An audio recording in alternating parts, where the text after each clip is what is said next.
Right, it's the end of the growing season. You're tired of eating tomatoes, but your garden's still full of them. Let's make some tomato jam. So essentially it's like a tomato sauce that's really boiled down and thickened to the point it has a consistency of jam. So as you can see here, I've got it on toast. It's sweeter than a tomato sauce. Usually you can basically take all your varietals from your garden. So you have cherry tomatoes, I've got all sorts of heirloom tomatoes here. So instead of, letting them fall to the ground and go to waste, this is a good way to preserve them. This recipe is really simple, super easy to do. So you can make these in little batches. So this is basically what I harvested from my garden today. And so you don't need to make a big batch of it. This is basically simple enough. So you get yourself a nice kind of like a stoneware baking dish. These are perfect for it. Preheat your oven to 425. So we're going to basically cook these off at a fairly high heat, just to boil down the water. First step, you take your tomatoes, rip the stems off.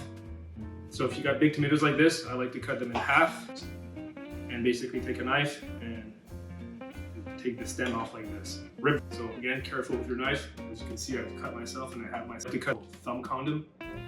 They're called finger cots, finger condoms. So regardless, so you basically cut them into pieces like this, take the stem off, and you put them in your dish like this. For cherry tomatoes, such as these, I just like take the stem off and put them in like that. All right, so I won't bore you. Let's see you back in about 5 minutes and I'll have this dish full. Tomatoes are all cut up, laid out into these dishes. Now it's time to dress them. So first step, let's put a bit of olive oil on them. So just no specific measurement. You just kind of be generous with it. Just all over the tomatoes, such as this. All right. Then we go with the salt. All right. Nice, healthy dose of salt. Freshly cracked pepper, which is this. And as well as putting on toast like I showed you, it's a really good recipe for pastas and as well to use as a tomato sauce for pizza. These are fresh herbs from my garden, rosemary and thyme. And if you have any other herbs you'd like to add, go ahead. So there's really no specific to this recipe in terms of herbs. So you put in what you like. So you might want some oregano or basil if you have it. Our next ingredient here is garlic, and I like to keep it in big chunks such as this. Don't chop it finely or else it gets bitter. So I've got these big garlic cloves here, and I'm just going to give them a rough smash. That way it's going to kind of release that garlic essence, big chunk in the tomatoes throughout the cook. Plus we're cooking at a pretty high heat there, so again, like I mentioned, if you cut it up fine, it's going to get bitter. Nice big kind of chunks like that. Now that we have all our ingredients in our dish, I'd like to give it a mix here. Just make sure that all the tomatoes are covered in olive oil and the herbs and spices. Like this. Now that, and then we're ready to put it in the oven.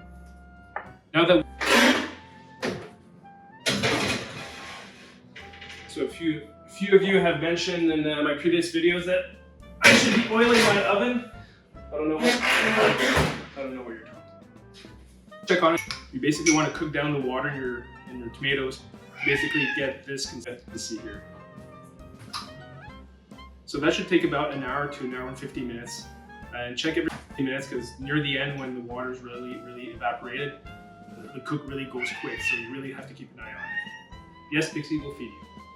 It's been roughly about an hour. I think our tomatoes are ready to be taken out of the oven. Just want to reiterate, midway through, I went and stirred the tomatoes and basically took a spatula and basically chopped them up a little bit, and just to kind of incorporate the liquids with the solids. So, all right, here we go. Let's go get our tomatoes. Oh yeah, they're ready.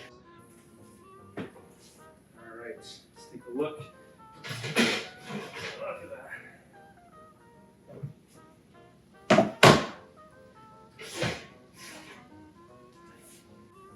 Go. See, let's take our spatula and just check out the consistency here. Okay. There we go. At this point, since I've got two pots going, what I like to do is combine them both, mix them up. So basically, because you might have one that is a bit more liquid than the other, so this way it guarantees that they're both the same consistency. It's a bit done all in one.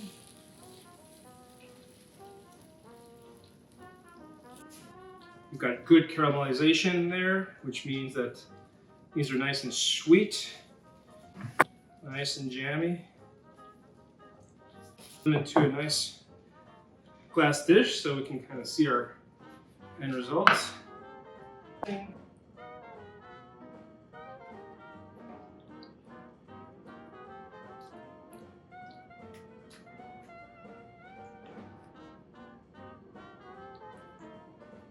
Here we go, we have our finished product, nice tomato jam.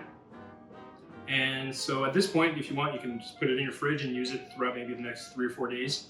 Or if you want to do like I do and have nice tomato jam all year round, is basically put it into a silicone mold right here and put it in the freezer. So basically simply spoon it out into nice little portions like this, freeze it. What I'm left with is frozen pucks of tomato jam to be enjoyed all year round. So basically, get a nice taste of summer, middle of winter. If you want to make a nice pizza and use this as a tomato sauce, it's perfect. What you simply do is put it in a Ziploc bag like this, and you have these nice little pucks ready to use at any time. Making pasta, basically one of these is a portion for one person. Just thaw them out fairly quickly and add it to your pasta. There we go, you have an easy meal ready to go. If you like this video and you want to support me, give me a thumbs up, a like, and if you have any comments down below, please go ahead. I respond to every comment. And on that note, that's it. See you in the next one. All right, thank you very much.